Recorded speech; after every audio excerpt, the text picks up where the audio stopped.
The wind hits first.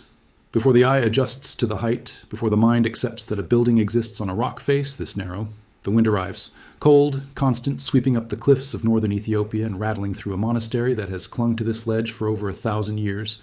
To reach it, a visitor must climb a plaited leather rope, hand over hand, with nothing beneath but stone and air. Monks have used that same rope for centuries, hauling up food, water, manuscripts, and, on rare occasions, the dying. It is not a place built for comfort. It was built deliberately to be difficult to reach, far enough from the world below that whatever happened on that ledge could stay there. That distance is part of the story. Monasteries like this were not accidents of geography. They were chosen because the isolation itself was the point, a physical wall between the community inside and everything outside it, including, when necessary, the community's own uncomfortable moments. According to the oral tradition kept by the monastic community there, one such night ended differently from the rest. An old monk, known to the brothers only by the name Albert, had taken when he entered religious life decades earlier, was failing. His breathing had gone shallow. A younger monk, his attendant, sat beside him through the dark hours, expecting last prayers, a final blessing, perhaps a request to be buried facing east. What he says he heard instead was something the monastery would spend the rest of that century trying to forget. The old monk spoke about Christ, not the Christ of the liturgy the brothers chanted every morning. Something else, a handful of sentences spoken in a failing voice that the young attendant would later describe as unlike anything taught to him in decades of formation. And then, according to the tradition, the dying man gripped his attendant's wrist and said the words were not meant to leave the room. That is the claim. What follows is an attempt to understand where it came from, why a story like this could survive for generations inside one of Christianity's oldest surviving traditions, and what, if anything, we can actually say about words that, by design, were never supposed to be heard at all. To understand why this story could exist, and why a monastery would take it seriously enough to bury it, you have to understand what kind of Christianity produced it. Ethiopia's Christian history is older than almost anywhere else on earth. The Kingdom of Aksum adopted Christianity in the 4th century, making it one of the first states in the world to do so as an official religion, earlier than the Roman Empire under Constantine's successors formalized it across the West. Ethiopian Christianity developed largely on its own terms, shaped by Egyptian Coptic influence, by a group of monks remembered as the 9 Saints, who are said to have arrived from the eastern Mediterranean in the 5th century, and by a body of sacred writing preserved in Ge'ez, the ancient liturgical language still used in services today. That isolation mattered. Cut off geographically by mountains and, for long stretches, politically by surrounding powers, the Ethiopian Church absorbed texts and traditions that other Christian communities eventually lost, banned, or never encountered. The Book of Enoch, largely discarded elsewhere, survived complete only in Ethiopian manuscripts. Other texts considered apocryphal, outside the accepted biblical canon, in most of the Christian world, remained part of Ethiopian religious life for centuries. This is the environment the claim comes from, a tradition with a documented history of preserving material that other branches of Christianity walked away from, sitting inside monasteries that, in some cases, are older than most European cathedrals.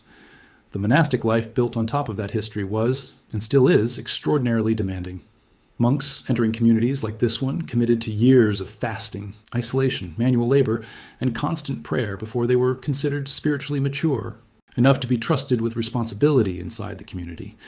Seniority was not measured in age alone. It was measured in decades of discipline, in how a person had been tested by solitude and hunger and repetition, and in how they behaved in the silence when no one else was watching. An elder who had survived that process for 50 or 60 years occupied a position of authority that had almost nothing to do with rank and almost everything to do with trust, earned slowly through a lifetime nobody else had witnessed in full. That context does not confirm the story of the dying monk, but it explains why, if such a story exists, it would not sound absurd to the people telling it. In a tradition already comfortable holding texts the wider Christian world rejected, a monk with unfamiliar final words would not be dismissed outright. He would be handled carefully, precisely because his decades of discipline had already earned him the benefit of the doubt. So what, according to the tradition, actually happened next? Here the story narrows, because oral traditions rarely preserve exact wording.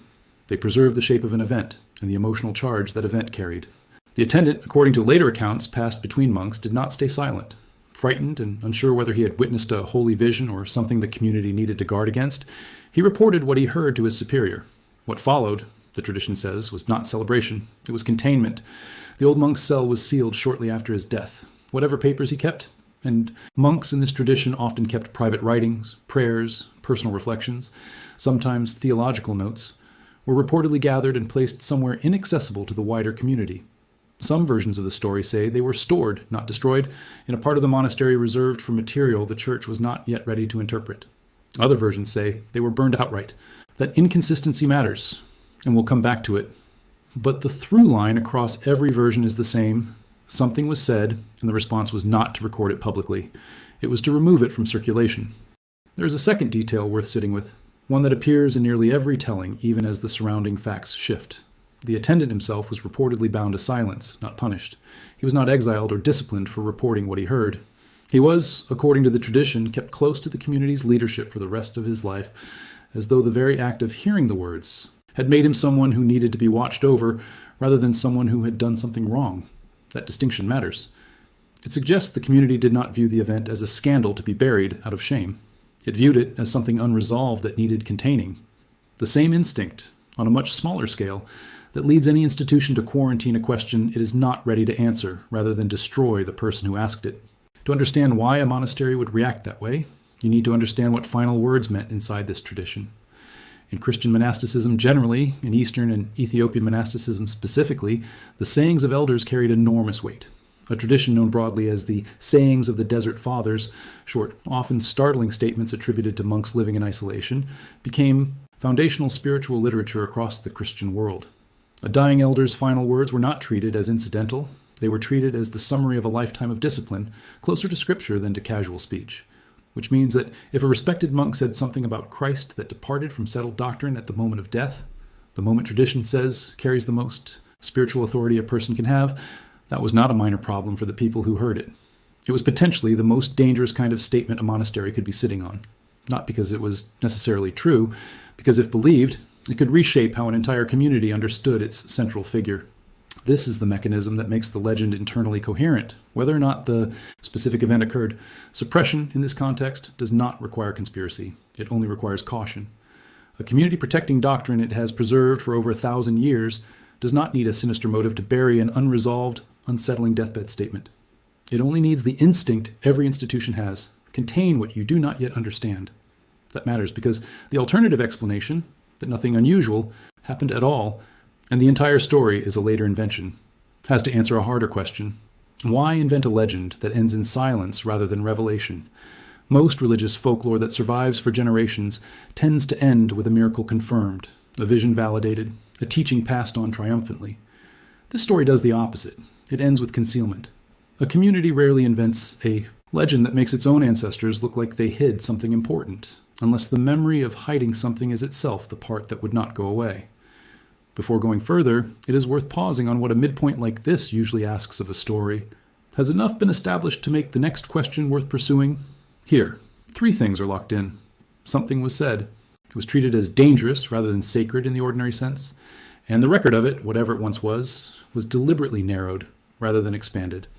The next question is the one the title promises, and the one that is genuinely the hardest to answer honestly. Now the harder question: what did he actually say? Here, the historical record, to the extent an oral tradition constitutes a record at all, becomes genuinely thin, and this is the point where the story has to be handled with real care rather than filled in. Different tellings offer different fragments. In some versions, the monk is said to have spoken of seeing Christ not as the distant, glorified figure of icons and liturgy, but as something closer, more immediate, a presence he described as already among the living rather than only awaited.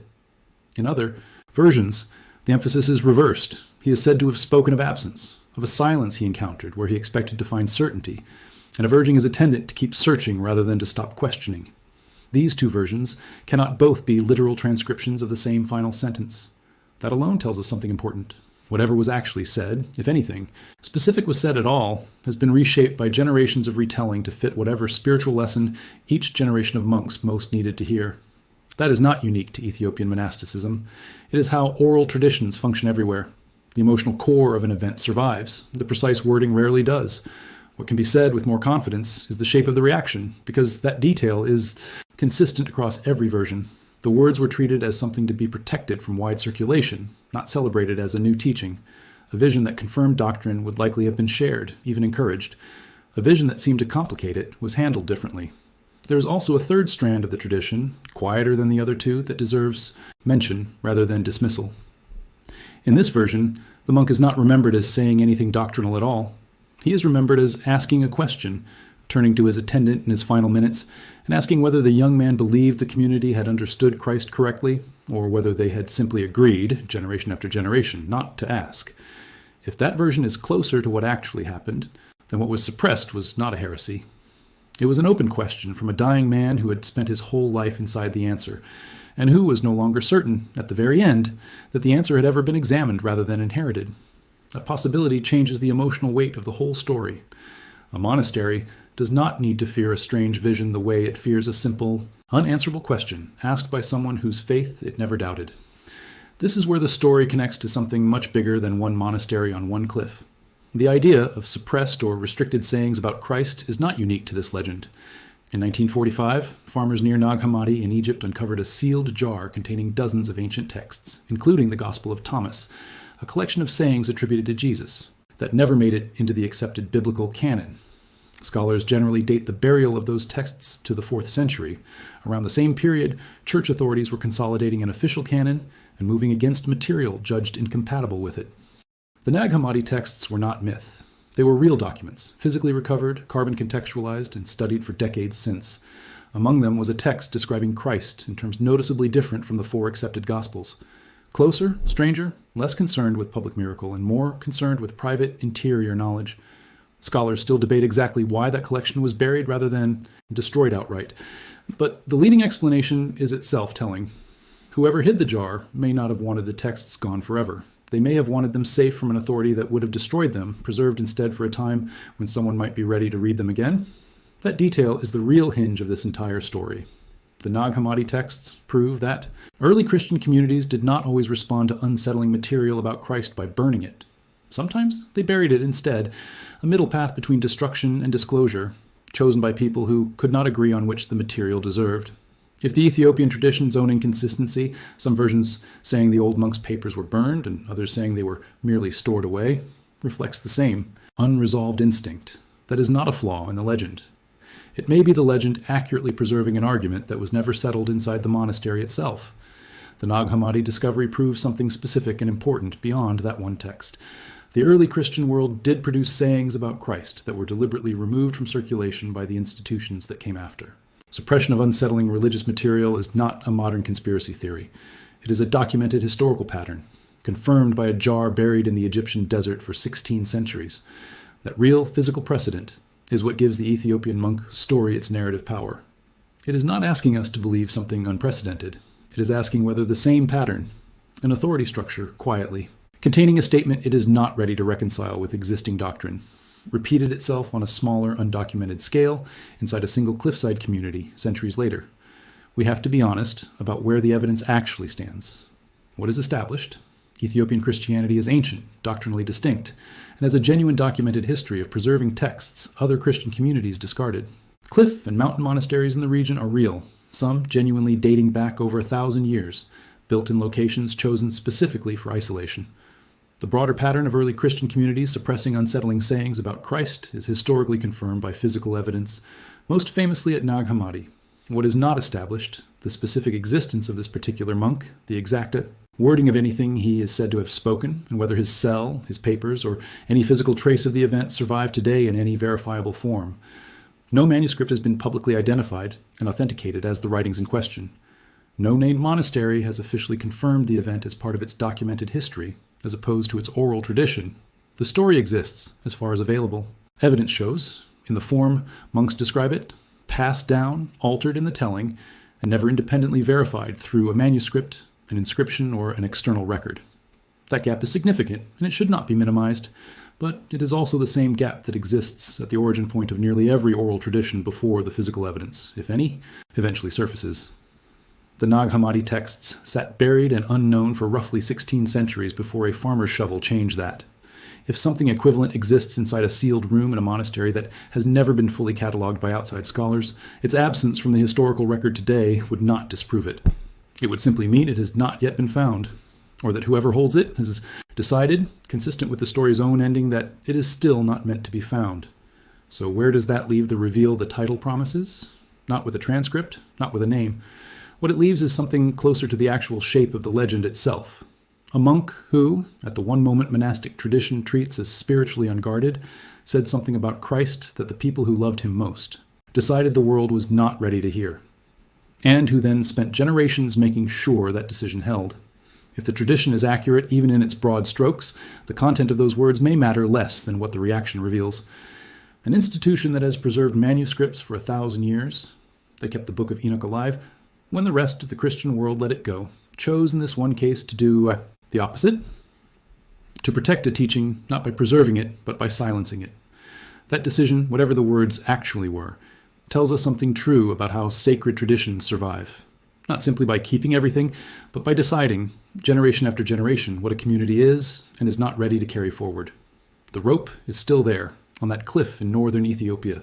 Monks still climb it, hand over hand, the same way monks have climbed it for 1,000 years, carrying food and water and manuscripts up into a silence most of the world will never see. Somewhere above, according to the story monks still tell each other in quiet moments, is a room that was sealed on purpose, holding words that were never meant to travel past the person who first heard them. Every generation of that community has faced the same quiet decision the first attendant faced, whether to let the story fade into rumor or to keep passing it forward exactly because it was never resolved. The fact that it has survived this long, told in a place built to keep secrets, suggests the second choice has won every single time. Whether that room still exists, whether anything is actually inside it, and whether the words would mean what the legend claims if they were ever read aloud, that remains exactly what it has always been. Not a fact. A question the tradition itself decided should stay open. If you had been the young monk in that room, holding a dying man's hand, hearing something you were told to never repeat, would you have kept the silence or broken it? Say which in the comments and why.